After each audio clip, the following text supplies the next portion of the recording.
What's up, everybody? My name is Russell Della Pena, and here at this channel, I help 6, 7, and 8-figure coaches, consultants, course creators, and experts grow their business online. So if you are familiar with the 6-part series that I'm doing right now, this is part 2. Make sure to watch part 1, where I am now going to be diving into story selling with stories, and how to get your message out in a cool way, in a way that your prospects actually enjoy, in a way that you enjoy. So it's not all about just benefits and features, but instead it's about you sharing your message by sharing your life and the results that you've gotten, and how you can help your ideal or dream client get the results that they want. So let's dive in to that today. So just to give you kind of some context on the power of this, I remember the first time I learned about story selling and how powerful it was.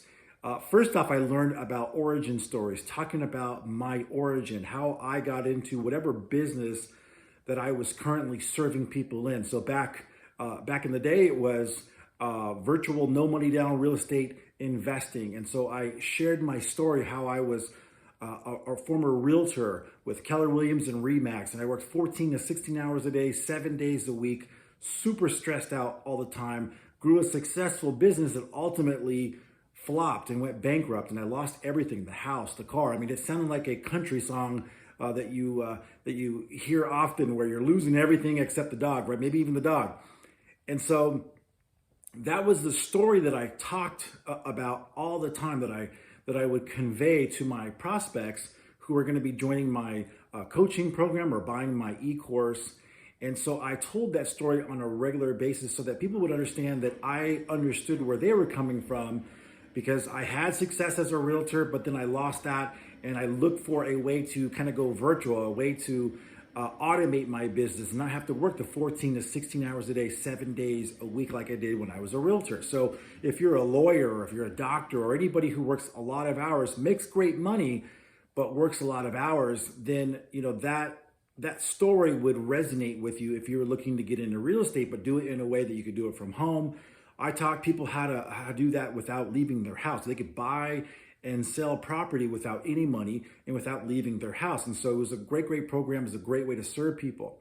Fast forward to today, and I learned the world of direct response copywriting, coaching online, selling e-courses, selling digital products through copywriting and sales funnels and follow-up systems, and really automating 90+% of your sales and marketing, so that, again, you can work from home. It was something that was really attractive to me, because I was working 14 to 16 hours a day, 7 days a week out in the field, and showing houses, or showing up at the office at 7 a.m. and then leaving at 12 p.m. or 12 a.m. actually at night, faxing offers so I wouldn't lose a deal, or I wouldn't get screamed at by buyers or sellers. And today my life is completely different, because I work just 3 days a week. I'm able to stay at home. I'm actually in my wife's photography studio inside of our garage. We renovated the whole place. And so we can do things like this. I can create content now from the comfort of my own home. I've got shorts on right now and no shoes, right? I mean, that's literally the lifestyle that I dreamed of when I was a busy realtor, making great money, but I was super stressed out and I didn't have the life that I wanted.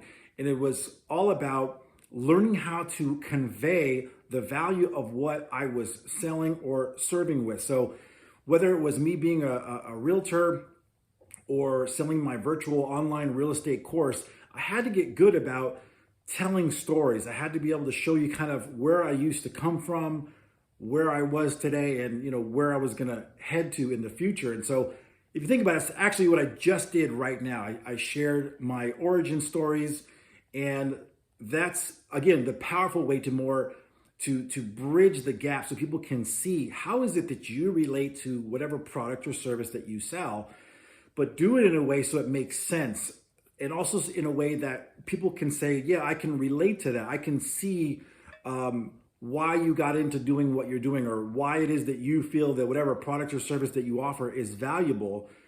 The idea being here that the listener has the same aha moment that you had. So for me, my aha moment was, I don't want to work 14 to 16 hours a day, 7 days a week. I want to work from home. I want to work 3 days a week. I want to work stress-free. I don't want people, buyers and sellers, screaming at me on the phone. I want to have an enjoyable life. I don't want to be able to work from wherever I want in the world. And I've done that. I've been on the beach in Hawaii with the cell phone, literally watching a whale go up in front of me. I've been able to do that because I was able to make the transformation or the switch from, doing the traditional sales and marketing that we're all so used to, where it's face-to-face, belly-to-belly, and taking that and transferring it online. And so the origin story allowed me to do that. The second story that I want to talk about is the Epiphany Bridge. And the Epiphany Bridge is similar to the origin story, but instead of talking about my origin and how I started in the business that I'm in and kind of bridging the gap as to why you should be listening to me, why I'm an expert in this particular field, the Epiphany Bridge is used often to bridge the gap between a concept or a false belief that somebody has and bridge them over into the correct belief that they should adopt. So an example of this is when I had one time my son, I got to my wit's end with my 5-year-old son. I was telling my wife, I was like, look, I've got to, one of the advantages of being at home is that we can be with our family. One of the disadvantages is that we can oftentimes be 24 hours with our family, right?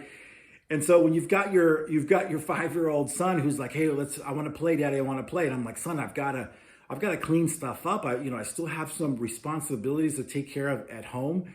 And so I don't have all day, son, 5 years old, to play all day. I've got to get stuff done. And it hit me one day, the aha moment that I had was that if I made my cleaning, maybe it was doing the dishes, which is really just putting dishes in the dishwasher, but maybe making the bed or sweeping up some stuff or what have you. If I made that a game that my son could participate in, so we had to hide the dishes in the dishwasher so the monsters wouldn't find them.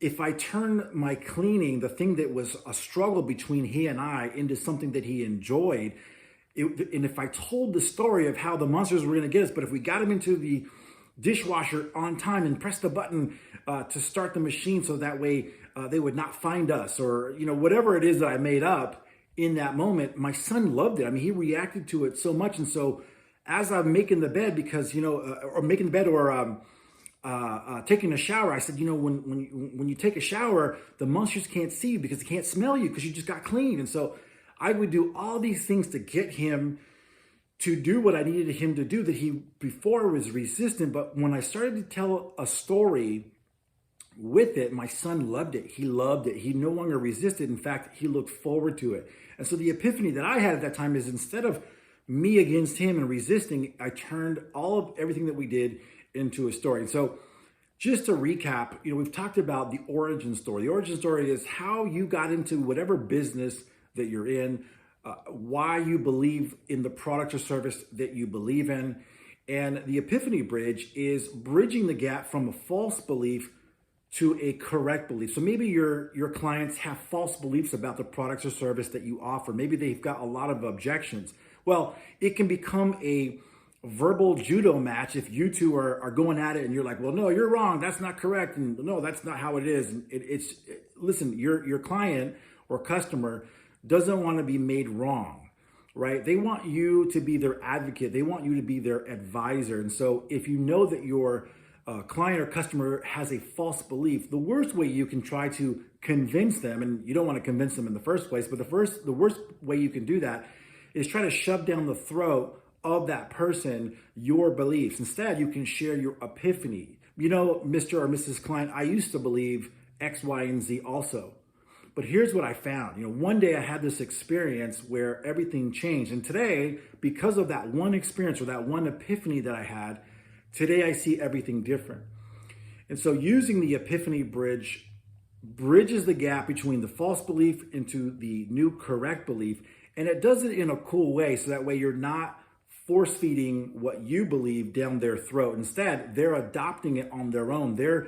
It's their idea. They're coming up with that idea themselves. And if they have that epiphany, the same one that you once had, then it's their idea to buy from you. You're no longer chasing them, but they're chasing you. And that's really what I wanted to kind of convey in this video. So I hope that you've enjoyed this video. Make sure to subscribe and like this video. I'll be having more. Like I said, in the next video, you're gonna see part 3. So you've got the hook, the story, and then we're gonna talk about the offer in video number 3 coming up. And so make sure to subscribe so that way you don't miss that video. It's gonna absolutely help you take your business from where it is now and get it out to the world a lot easier using the online marketing strategies that I'm going to be sharing, not only in this series, but also throughout my channel. So make sure that you like and subscribe. Feel free to comment below. If you've got any questions on your specific situation, I'm happy to personally answer that for you. All right, thanks so much.